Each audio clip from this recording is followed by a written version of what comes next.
Un pilote adulé de tous les adeptes de F1 du monde, sa témérité, ses aptitudes et sa passion pour la course automobile l'ont rendu célèbre. Il poussait les limites de ses véhicules et des fois trop. Il a su se relever et perfectionner ses compétences jusqu'à la fin.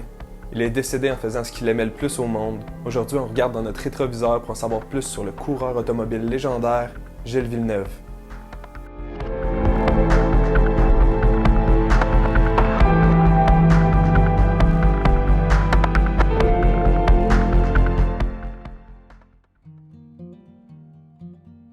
« 18 janvier 1950, moins 3 degrés Celsius à Saint-Jean-sur-le-Richelieu, ciel dégagé. Une certaine Georgette Coupal, accompagnée de son mari Séville Villeneuve, donne naissance à leur tout premier enfant, Gilles. À ce moment-là, rien ne laissait savoir encore ce qu'allait devenir le petit garçon. Adepte de la vitesse et des émotions fortes dès le plus jeune âge, Villeneuve démontre très tôt son intérêt pour la course automobile. Son père, Séville, afin d'occuper ses deux garçons, décide d'offrir à Gilles et son frère Jacques-Joseph une piste de course automobile électrique. C'est le genre de jeu que tous les petits garçons ont eu dans leur sous-sol là, avec des manettes, puis ça faisait avancer les petites voitures en rond, puis en rond, puis en rond, puis en rond. C'est entre autres avec ce jeu-là que les deux petits garçons développent de plus en plus leur passion pour la course automobile. Il paraît qu'ils jouaient si souvent et si longtemps que les petits moteurs électriques des voitures se grillaient super rapidement. Gilles a démontré son intérêt pour la mécanique dès son plus jeune âge. Il aimait comprendre les différents systèmes qui l'entouraient, donc il démontait certains objets de son quotidien simplement pour mieux les remonter. Durant son adolescence, il améliore ses compétences de coureur au volant de la motoneige de son père. Il prend part à plusieurs courses à chaque saison. La visibilité réduite et la chaussée glissante due à la neige favorisent le développement de sa témérité et de ses réflexes devenus légendaires. Dès qu'il obtient son permis de conduire, il commence à acheter des voitures qui lui sont accessibles avec son argent de poche, c'est-à-dire des vieux véhicules rouillés, et les modifie afin d'en améliorer les performances. Elles n'ont l'air de rien, mais procurent exactement les sensations fortes qu'il cherchait. De fil en aiguille et de victoire en victoire, il accumule assez d'argent pour s'acheter de nouveaux véhicules de plus en plus performants.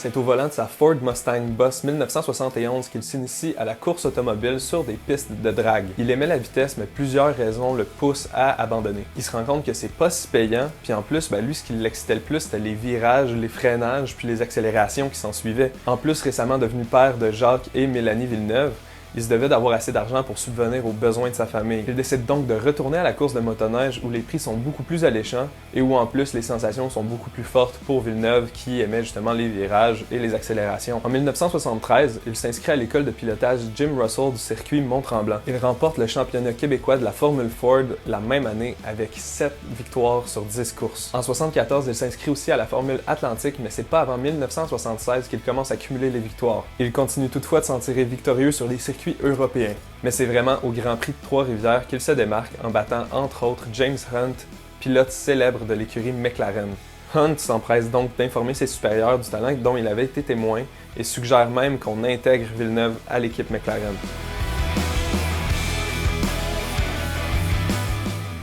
McLaren l'invite alors comme pilote de leur troisième voiture. Ses débuts en Formule 1 sont assez tumultueux, il se fait pas trop remarquer et il termine sa première saison en 11e position. La Scuderia Ferrari avait toutefois décelé du talent chez le jeune pilote et c'est après quelques essais qu'il est invité à rejoindre l'équipe. Sa saison 1977 est assez décevante, sans oublier la terrible catastrophe. Au Grand Prix du Japon, il est impliqué dans un accident qui cause la mort à 2 personnes, dont un officiel et un photographe qui étaient situés derrière leur barrière de sécurité. Les débuts de sa saison 78 sont pas nécessairement meilleurs que les débuts de la saison précédente. Plusieurs commencent à remettre en doute même les compétences du coureur et demandent à Ferrari de faire un changement à ce niveau-là. Mais finalement, au Grand Prix de Montréal, il remporte tous les honneurs et fait tomber tous les doutes sur lui et sur l'écurie Ferrari selon leur choix de garder Villeneuve comme pilote. En 1979, Gilles remporte plusieurs titres dès le début de la saison. Il se fait toutefois dépasser plus tard dans la saison par Jody Scheckter qui remporte plusieurs des titres subséquents. Il conclut la saison quand même en remportant le titre de vice-champion du monde, mais pour lui c'est totalement insuffisant. Il veut être le meilleur, il veut gagner des courses. 1980 est une saison à oublier. Souvent positionné à la deuxième moitié de la grille de départ, c'est beaucoup plus difficile pour lui d'accumuler des points et de gagner des titres. Cette saison-là a définitivement eu un impact sur le moral de Villeneuve, mais sa résilience le poussait à continuer et à progresser. Enfin arrive 1981. Ferrari adopte un tout nouveau moteur pour leur voiture, la 126 CK. C'est un V6 plus petit, plus léger et muni d'un turbocompresseur capable d'amener la voiture à plus de 600 chevaux vapeur. La puissance était plus grande, mais le maniement du véhicule était beaucoup plus difficile. C'était devenu extrêmement complexe de contrôler son véhicule dans les virages et encore plus à grande vitesse. Son début de saison est assez catastrophique et le circuit de Monaco est le prochain sur la liste. La difficulté dans les virages qu'infligeait sa voiture laissait croire à une autre défaite. Contre toute attente, Villeneuve a toutefois su anticiper les réactions de sa voiture et c'est ce qui l'a mené à la victoire. Il épate littéralement tout le monde. Puis en plus, il répète l'exploit à sa prochaine course au circuit de Jarama en Espagne. Il réussit donc à maintenir sa première place en faisant preuve de témérité, en bloquant ses adversaires dans les virages et en filant comme une flèche dans les lignes droites. À Montréal, il débute la course avec un accrochage qui plie son aileron avant, sans perdre espoir, en maniant son véhicule avec brio sous la pluie qui rendait la chaussée très glissante. Il parvient quand même à atteindre la 3e place. C'est finalement en 1982 qu'il débute sa toute dernière saison. Encore une fois, elle débute avec quelques déceptions derrière l'écurie Renault. Ceux-ci abandonnent toutefois le Grand Prix de San Marino en Italie, boycotté par une bonne partie des équipes de la FOCA. La course devenue quasiment symbolique à ce point-là, les deux coureurs de la Scuderia, Villeneuve et Pironi, prennent place à l'avant. Le consensus non dit était de continuer la course tranquillement et de garder les positions actuelles. Pironi entreprend toutefois une trahison complète de son coéquipier en tentant de le dépasser. Au début, Gilles croyait que c'était simplement dans le but d'offrir un certain spectacle au public. Mais Pironi continue. Il réussit finalement à le dépasser et prend la première place sur le podium. Villeneuve omet de saluer son coéquipier et ne prend même pas part aux célébrations de la victoire. Regardez sur cette photo. On voit très clairement la furie, la déception, la haine sur son visage. Il se développe alors une relation très tendue entre Villeneuve et Pironi, tous deux voulant à tout prix dépasser l'autre. Aux qualifications du Grand Prix de Belgique à Zolder, les deux luttent pour la position de tête.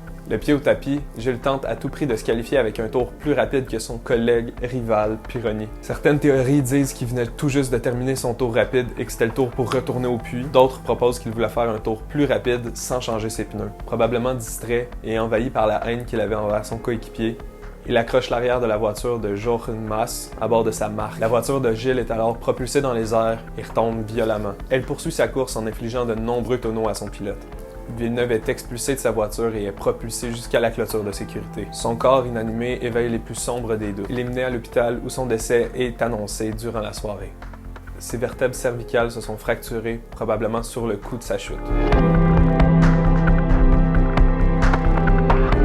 Le circuit montréalais porte aujourd'hui son nom, en l'honneur de sa toute première victoire en Formule 1. Un musée est inauguré à Berthierville en l'honneur du coureur, de son frère Jacques-Joseph et de son fils Jacques.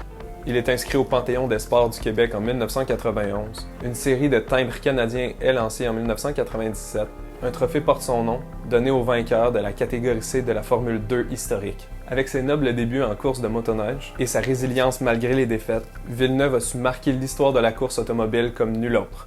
Selon Mauro Forghieri, ingénieur pour la Scuderia, Gilles était un homme pur, qui participait aux courses pour le bonheur que ça lui apportait. Il voulait gagner des courses et pousser les limites de sa machine à son maximum. Et sa reconnaissance à l'international fait de lui une figure marquante non seulement pour l'histoire de la course automobile, mais aussi pour l'histoire du Québec. Il inspire plusieurs jeunes à s'initier à la course automobile. Il restera à jamais un symbole de résilience. C'est ce qui met fin à cette vidéo. J'espère que vous avez apprécié le sujet d'aujourd'hui. Si vous avez des suggestions pour la prochaine vidéo, n'hésitez pas à les laisser dans les commentaires, que ce soit un véhicule, une marque ou une personnalité de l'industrie automobile. Aussi, laissez-moi savoir si vous avez apprécié l'épisode en laissant un thumbs up en bas de la vidéo. Abonnez-vous à ma chaîne pour être sûr de ne pas manquer mes prochaines vidéos. Et on se revoit la semaine prochaine pour un nouvel épisode de Rétroviseur.